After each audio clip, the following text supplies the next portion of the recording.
March 9 என்பது அன்று ஒரு திருப்பு முனையாகத்தான் நான் பார்க்கிறேன். நரேந்திர மோடிக்கும் சரி, ராகுல் காந்திக்கும் சரி.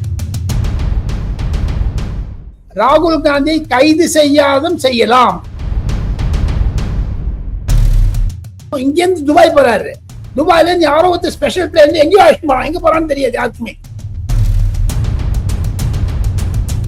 பாராளுமன்றத்தில் நடந்ததும் பாரத் மண்டபத்தில் நடந்ததும் ஒரு ஒன்றாகத்தான் இருக்கிறது. 22 பிப்ரவரி மாதம் அவர் பிஜேபியில ஜாயின் பண்றாரு. அன்னைக்கு பிரியங்கா காந்தி அங்க இருக்காங்க. திமுக கூட்டணியில் காங்கிரஸ் இருக்குமா இருக்காதா? இருக்கும். அவமானத்துடன் இருக்கும். கோலஹலாஸ் டிவி யூடியூப் சேனல், இது வாய்மையின் எக்காலம்.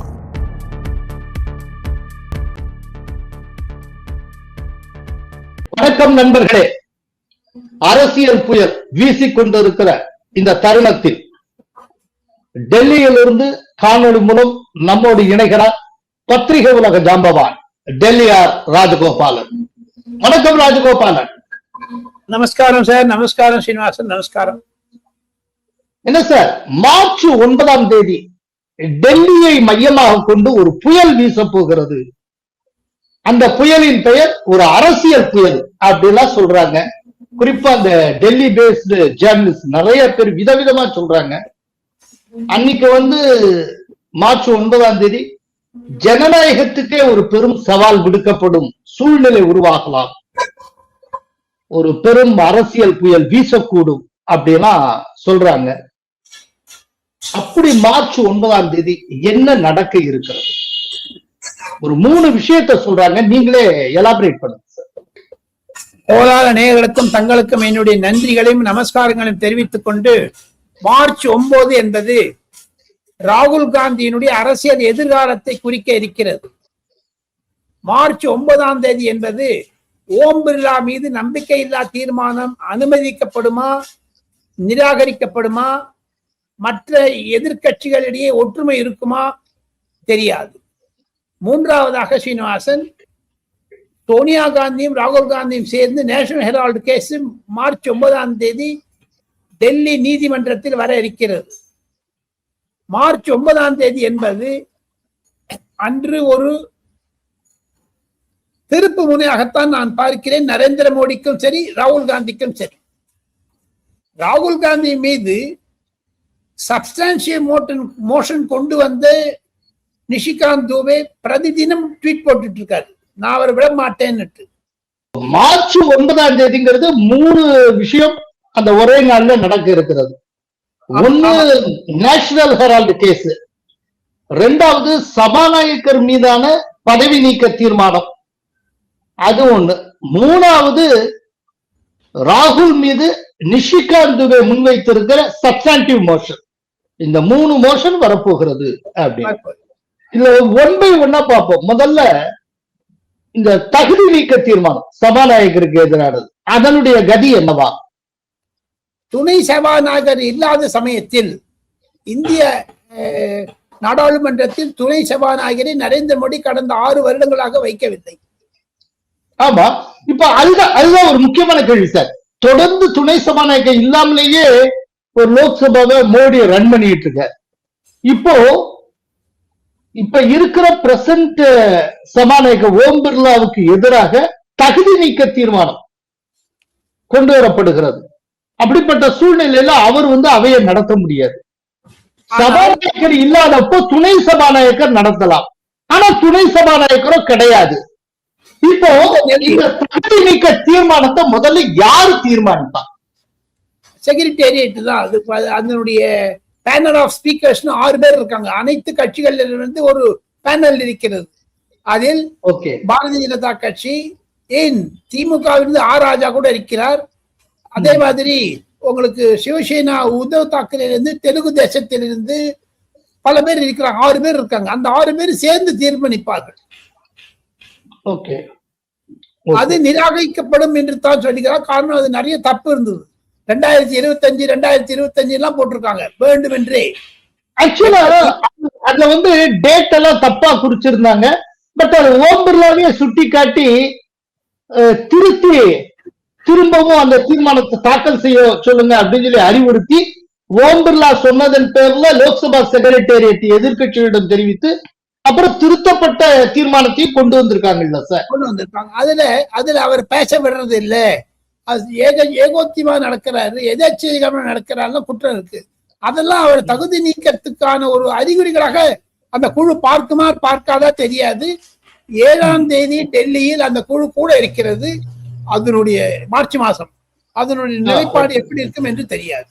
எது இருப்பினும் ஓம் பிர்லா சொல்லிவிட்டார், நான் சபைக்கு தலைமை தாங்க மாட்டேன் என்று. ஆனாலும் மத்திய அரசாங்கம் ஓம் பிர்லாவிற்கு சபாநாயகரை எதிர்த்து தீர்மானம் இருந்தாலும் அவரை அண்டை நாடான பங்களாதேஷினுடைய பிரதமருடைய பதவியேற்பு தினத்திற்கு, தாரிக் ரஹ்மானுடைய பதவியேற்பு தினத்திற்கு இந்தியாவினுடைய சிறப்பு பிரதிநிதியாக ஓம் பிர்லாவை தான் அனுப்பித்தார். அது மட்டும் அரசாங்கத்திற்கு அவர் மீது நம்பிக்கை இருக்கிறது என்பதை காண்பித்து விட்டார் ஓப்பனாக.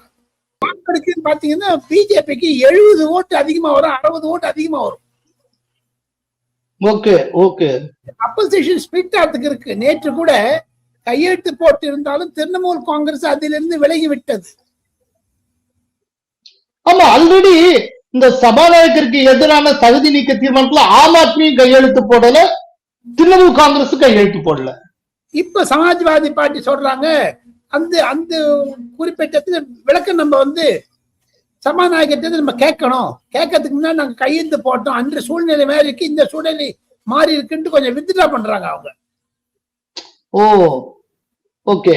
அதே மாதிரி சிவசேனா உத்தவ் தாக்கரே மகாராஷ்டிரா அரசியலில் சில மாறுதல்கள் வந்து கொண்டிருப்பதனால் அவர்களும் தடம் புரளுகிறார்கள். அவரும் சொல்றாங்க ஸ்பீக்கர் மேல நம்ம ஆக்ஷன் எடுக்கிறதுக்கு முன்னாடி அவர் நம்மகிட்ட பேசணும், நம்ம 2 பேரும் பேசணும், ஸ்பீக்கரும் அனைத்து எம்பிக்கள் போய் சொல்லணும்.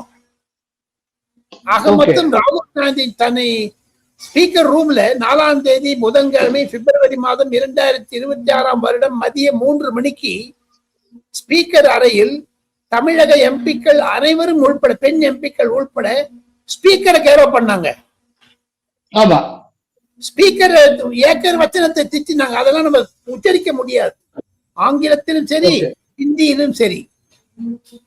அப்படி அந்த மாதிரி இருக்கும் பொழுது சிவசேனா சொல்றாங்க நம்ம ஏன் அந்த இடத்துக்கு போய் கேரோ பண்ணோம், நம்ம பண்ணிருக்க கூடாதுன்னு கொஞ்சம் வித்ட்ரா பண்றாங்க அவங்க.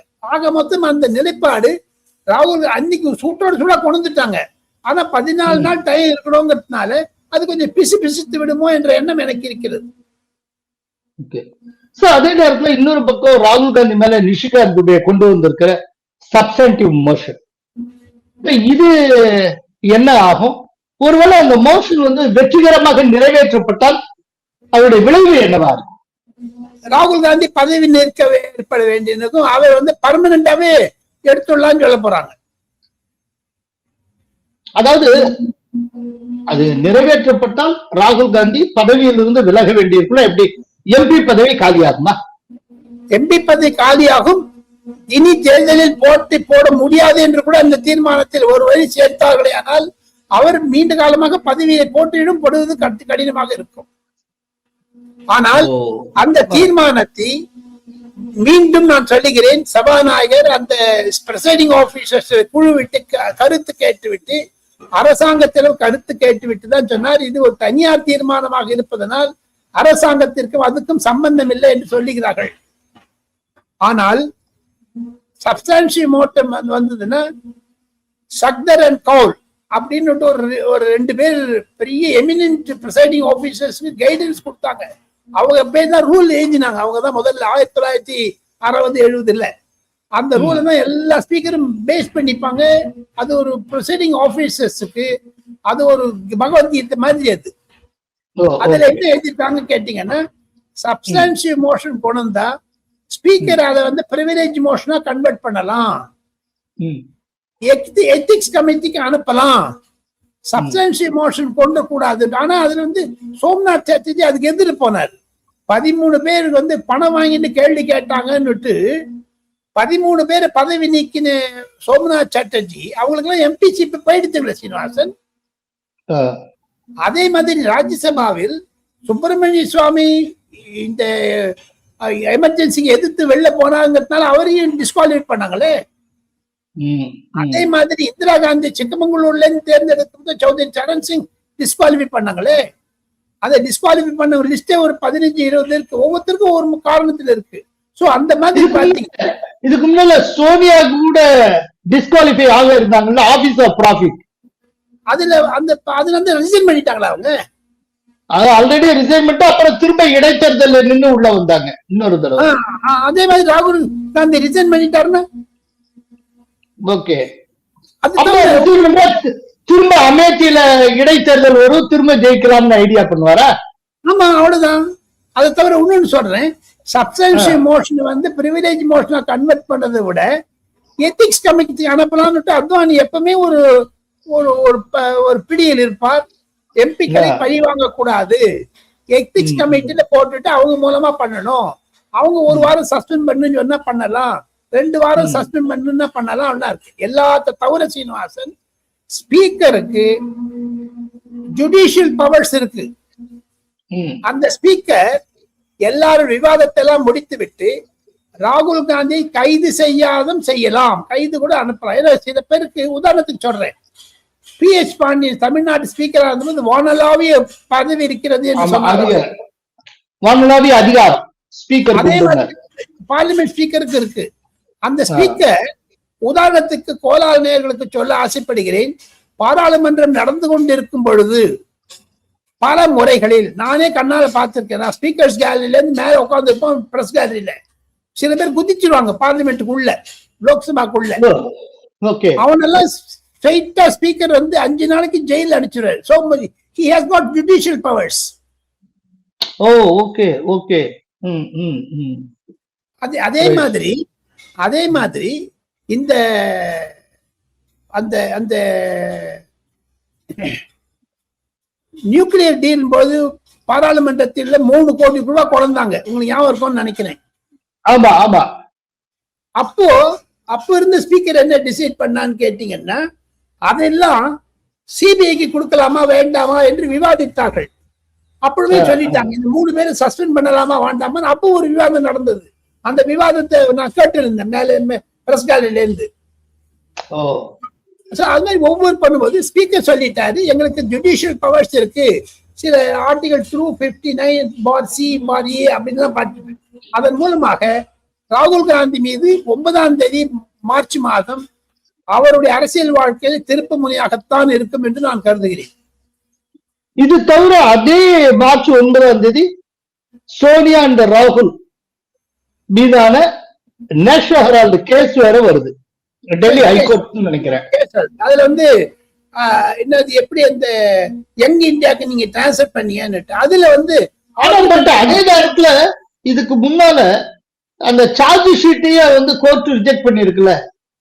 சுப்பிரமணிய சுவாமிங்கிற ஒரு தனிநபர் கொடுத்த புகாரின் அடிப்படையில நீங்க சார்ஜ் ஷீட் போட்டு ஏற்றுக்கொள்ள முடியாதுன்னு சொல்லியிருக்காங்களே. அதுவும் வரப்போகுது. எல்லாம் சேர்ந்து வந்துங்கன்னா அவருடைய ஒரு பதவி காலத்திற்கான ஒரு தர்ம சங்கடத்தை 4 பக்கத்துல வருதுன்னு சொல்ல வரேன். ஓகே சார், இதுக்கு மத்தியில பாரத் மண்டபத்துல வந்து ஒரு அமளி துமளி நடந்திருக்கு. சர்வதேச அரங்கத்துல இந்தியாவை தலைகுனிய வைக்க வேண்டும் அப்படிங்கிறதுக்காக திட்டமிட்டு ஒரு சதி அரங்கேறி இருக்காரு.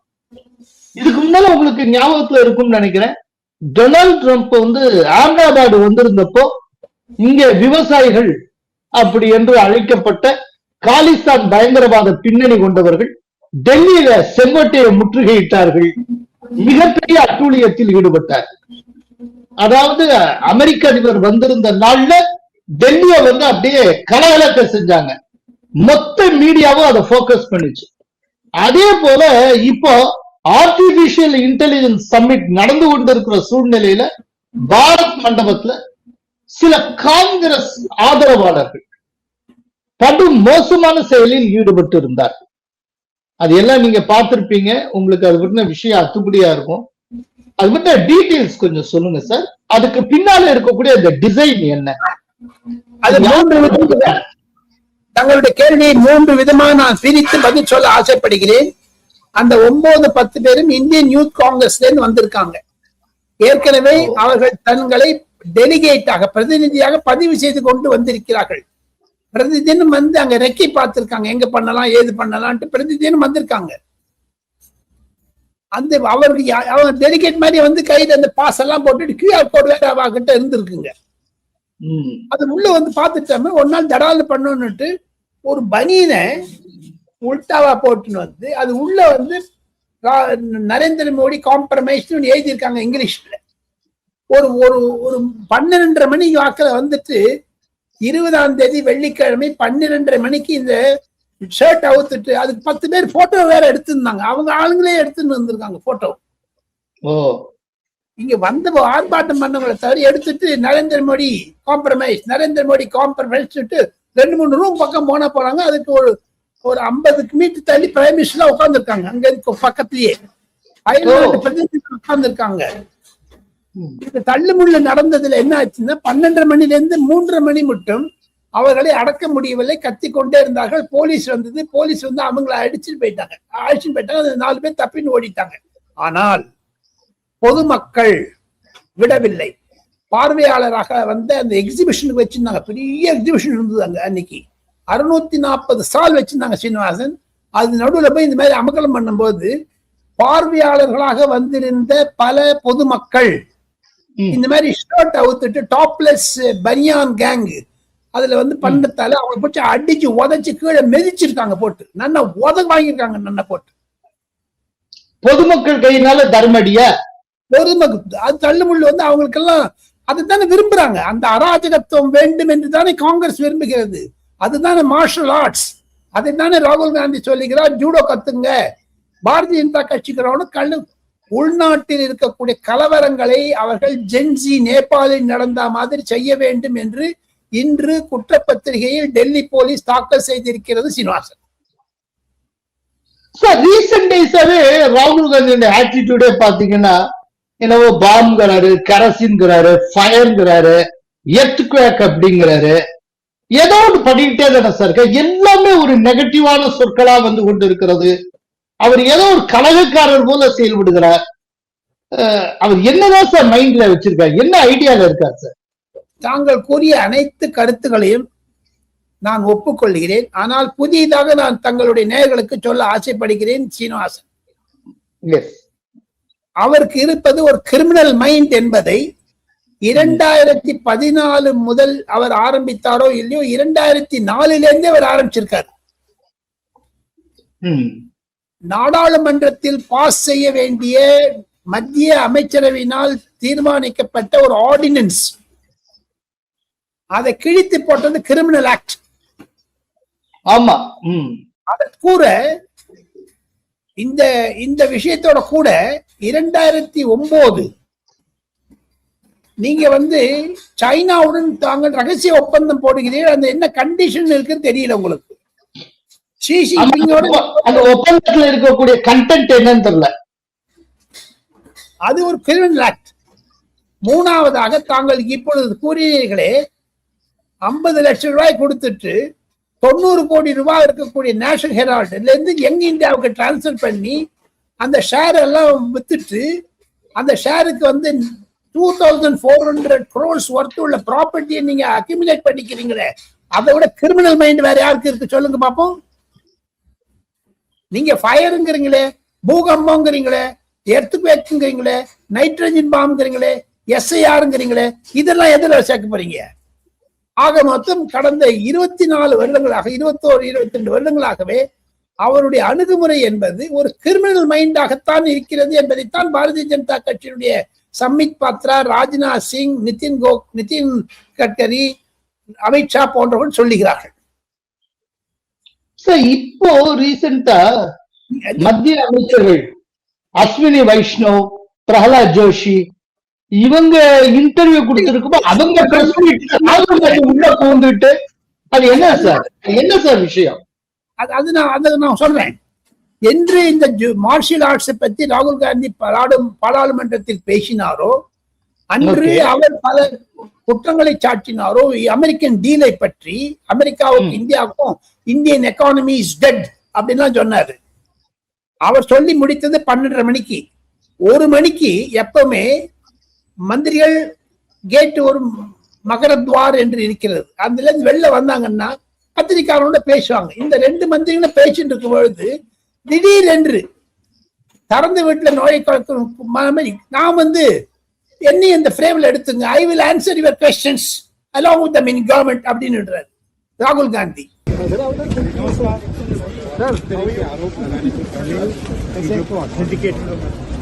I'll also come and say hello. Yes, sir. Come, let's stand together. Let's stand together. Let's go together. இதை விட ஒரு ஒரு அசிங்கமான அவங்க மினிஸ்டர்ல வாயமிட்டு போயிட்டாங்க. பாஜகவிலிருந்து ஒரே ஒரு கொள்கை சீனிவாசன், ராகுல் காந்தி பேசும் பொழுது அவருக்கு எதிராக அவர் கலவரத்தை உண்டு பண்ண வேண்டும் என்று எண்ணத்துடன் இருக்கிறார், நாம அதோட ஜாயின் பண்ணக்கூடாதுன்னு விட்டுட்டாங்க. ஒண்ணு. 2வது 285 தடவை நீங்க ஃபாரின் போயிட்டு வந்திருக்கீங்க, ஒரு விடுதிக்கு செக்யூரிட்டி இல்லாத போறீங்க, அதுவே ஒரு பெரிய லேப்ஸ், செக்யூரிட்டி லேப்ஸ். அப்போ உங்களுக்கு திருட்டுத்தனம் தான் இருக்கு மனசுல. இப்ப நீங்க வந்து ஃபாரின் போறீங்க, உங்க வீட்டை சொல்லிட்டு போறீங்க, உங்க போன் நம்பர் கொடுத்துட்டு போறீங்க, இந்த இடத்துக்கு போறீங்க, உங்க டிக்கெட்டு உங்க ஒய்ஃபு கிட்டயோ டாக்டர் கிட்டயோ சன்னு கிட்டயோ கொடுத்துட்டு போறீங்க. இவர் என்ன சொல்ல வேண்டாமோ, இங்க இருந்து துபாய் போறாரு, துபாயில இருந்து யாரோ ஒருத்தர் ஸ்பெஷல் பிளேன் எங்கேயோ அழைச்சிட்டு போறான், எங்க போறான்னு தெரியாது யாருக்குமே. இது ஒரு கிரிமினல் மைண்ட் இல்லையா? இதுதான் சொல்லுகிறார்கள் அனைவரும். எங்க ஒரு பிரஸ் கான்ஃபரன்ஸ் ஒண்ணுமே இல்லை சீனிவாசன். நான் வந்து நாடாளுமன்றத்தில் 45 ஆண்டுகள் காலம் நான் ரிப்போர்ட்டிங் பண்ணியிருக்கேன்.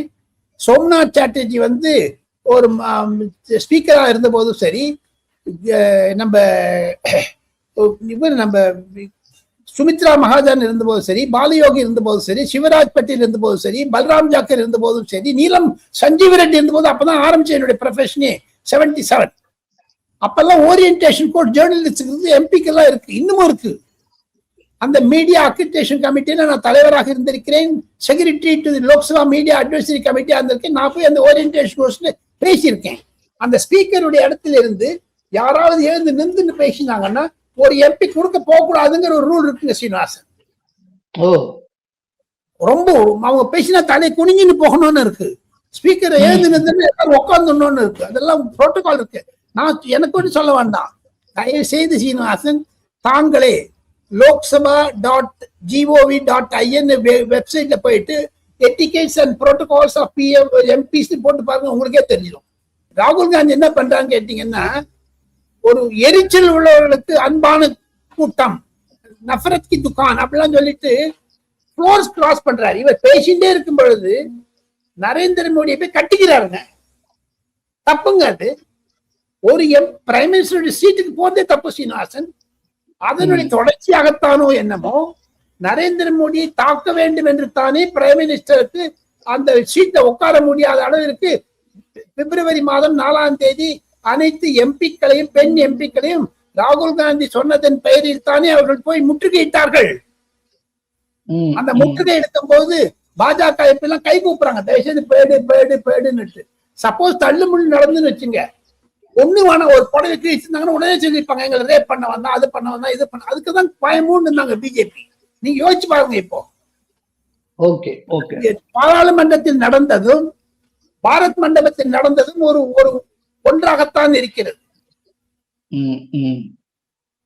சார், ஒரு பக்கம் ராகுல் காந்தி மோடியோட மோதிட்டு இருந்தாருன்னா, இன்னொரு பக்கம் ராகுல் காந்தியோட ஸ்டாலின் மோதுகிறார், மணிசங்கர ஐயரே மோதுகிறார், உத்தவ் தாக்கரேட சிவசேனை மோதுகிறது, இந்திய கூட்டணிக்கு ஸ்டாலின் தலைவராகலாம் அப்படிங்கிறாங்க. சஞ்சய் பாரு ஒரு ஆர்டிகல் எழுதுறார், அல்ல இந்திய கூட்டணிக்கு மம்தா தலைவராகட்டும்ங்கிறாங்க. ராகுல் காந்தி ஒவ்வொருத்தரும் அவரோட சேர்ந்தவங்களே கைவிடுறாங்களே சார்.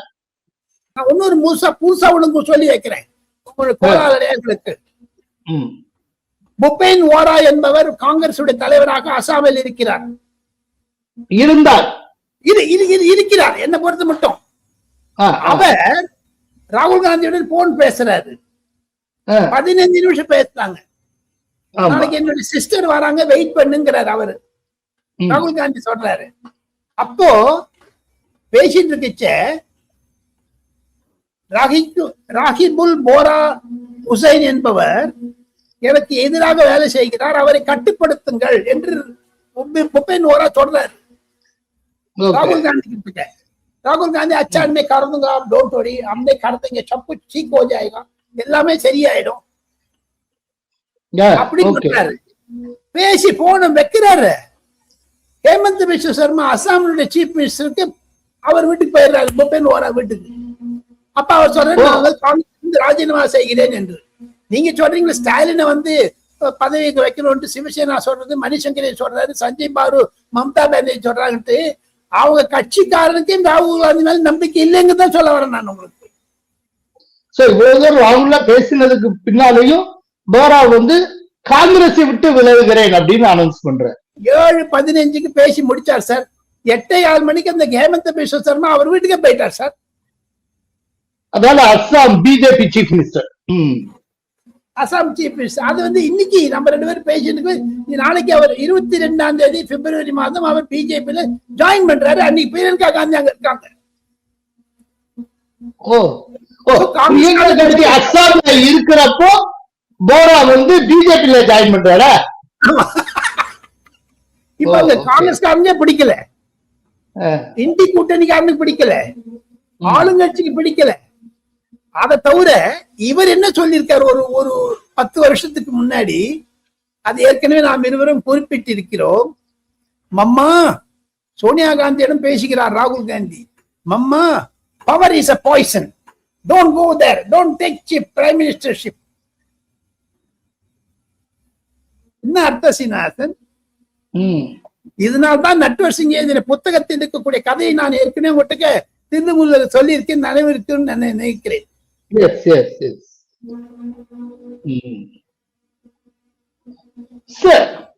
இதே நேரத்துல இப்போ ஸ்டாலின் தான் இந்திய கூட்டணிக்கு தலைவராகணும் அப்படின்னா காங்கிரஸ் அந்த தலைமை பொறுப்புல இருக்கக்கூடாது அப்படிங்கிற ஒரு விஷயம் வலுத்து கொண்டே வருகிறது. இது நாளடைவுல ஸ்டாலின் வெர்சஸ் காங்கிரஸ் இல்லாட்டி ஸ்டாலின் வெர்சஸ் ராகுல் ஆகாதா? இப்பவே அப்படி ஆன மாதிரி தான் இருக்கு. அப்படிங்கிறப்ப இதனுடைய அல்டிமேட்டா என்ன நடக்கும்? இப்ப டிஎம்கே கூட்டணியில இருந்து காங்கிரஸ் வெளியேறி விடுமா? கொஞ்ச நேரத்துக்கு முன்னால ஒரு முக்கியமான தகவல் கசிந்து இருக்கு, கன்ஃபார்ம் நியூஸ் இல்ல. என்னன்னா போனதுல 25 சீட்டு கொடுத்த டிஎம்கே இந்த தடவை இறக்கப்பட்டு காங்கிரஸுக்கு 28 சீட்டு கொடுக்கிறேன்னு சொல்லி இருக்கிறதா நம்ம கேள்விப்படுறோம். 25ல இருந்து 28ன்னு வந்திருக்கிறாங்க அப்படின்னு.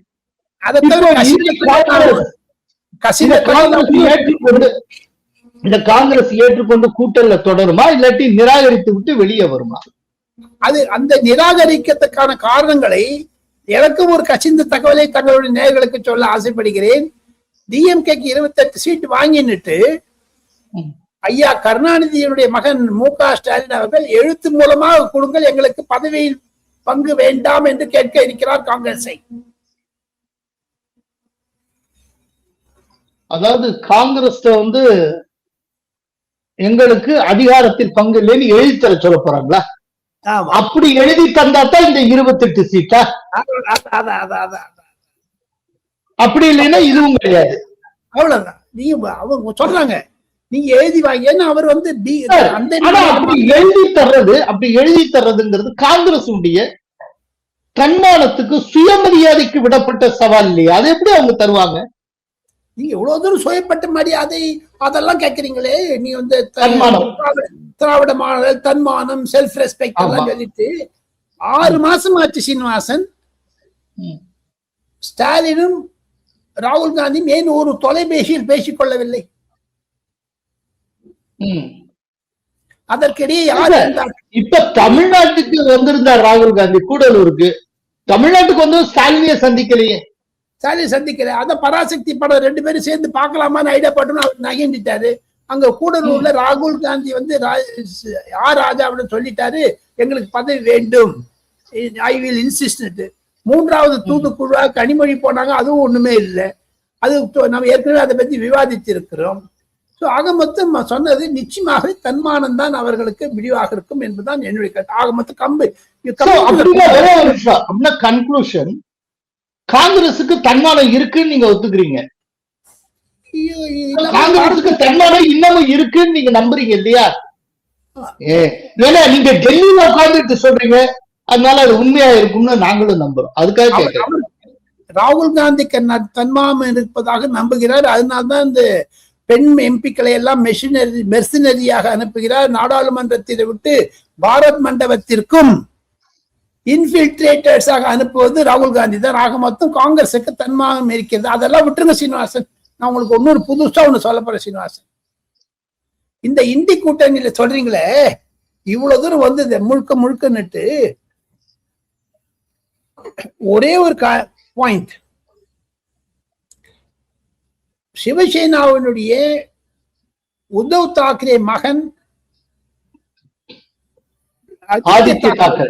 ஆதித்ய தாக்கரே ஒரு சொல்லியிருக்காரு, ட்வீட் போட்டிருக்காரு.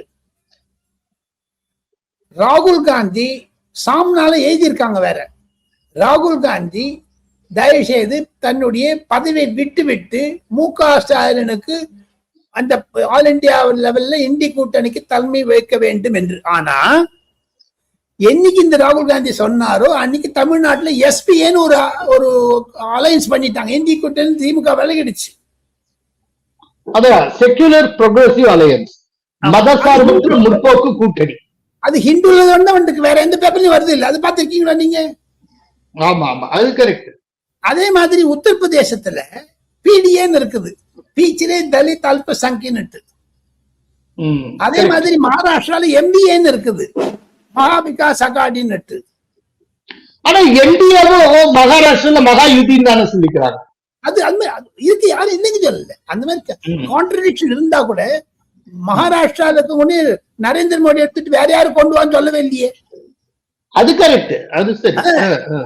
ஆக வந்து இந்த கான்ட்ரடிக்ஷன்ல தான் கண்டிப்பாக மு.க. ஸ்டாலினுக்கு ஒரு எதிர் வினையாகத்தான் இருக்கும். ராகுல் காந்தி போடக்கூடிய அனைத்து ஒரு திட்டங்களுக்கும் இந்தி கூட்டணியிலே விரோதம் இருக்கிறது, காங்கிரசிலும் விரோதம் இருக்கிறது என்பதைத்தான் நான் குற்றி காண்பித்தேன். சார் எனக்கு எஸ் சார் நோ ஒரு பதில சொல்லுங்க சார். திமுக கூட்டணியில் காங்கிரஸ் இருக்குமா இருக்காதா? இருக்கும், அவமானத்துடன் இருக்கும். சார் இப்போ உங்களுடைய ஃபேவரட் ஏரியா செய்தி துளிகள் சார். செய்தி துளி 1.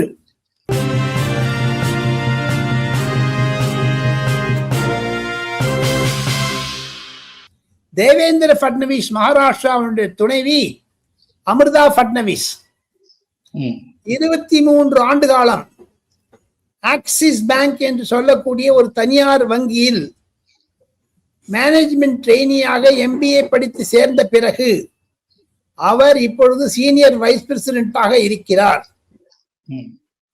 நேற்று அவர் ராஜினாமா செய்து விட்டார் தன் பதவியிலிருந்து. காரணம், தன்னுடைய கணவனுடன் அரசியலில் குதிக்க இருக்கிறார். 40 இளைஞர்களை IAS ஆக மாற்றப் போகிறேன் என்று வருடத்திற்கு ஒரு சபதம் எடுத்துக் கொண்டிருக்கிறார்.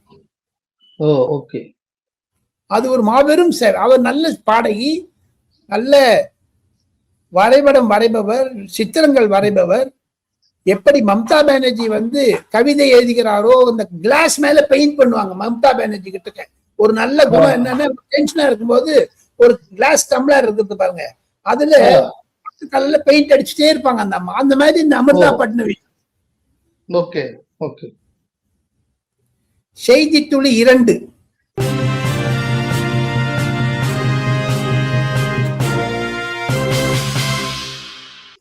யோகி ஆதித்யநாத் சிங்கப்பூர், ஜப்பான் சென்று அங்கு அந்தந்த தேசங்களில் சிறு ராமர் கோவிலை கட்டுவதற்கான ஆயத்தங்களை செய்வதை தவிர, ஃபாரின் டைரக்ட் இன்வெஸ்ட்மெண்ட் வருவதை தவிர, அங்கு இருக்கக்கூடிய இந்திய வம்சாவளியுடன் பேச இருக்கிறார் 22, 23, 24, 25 தேதிகளில். அது ஒரு மாபெரும் திருப்பமாக இருக்கிறது.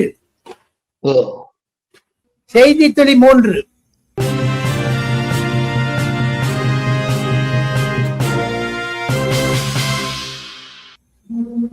யார் ஹீரோ,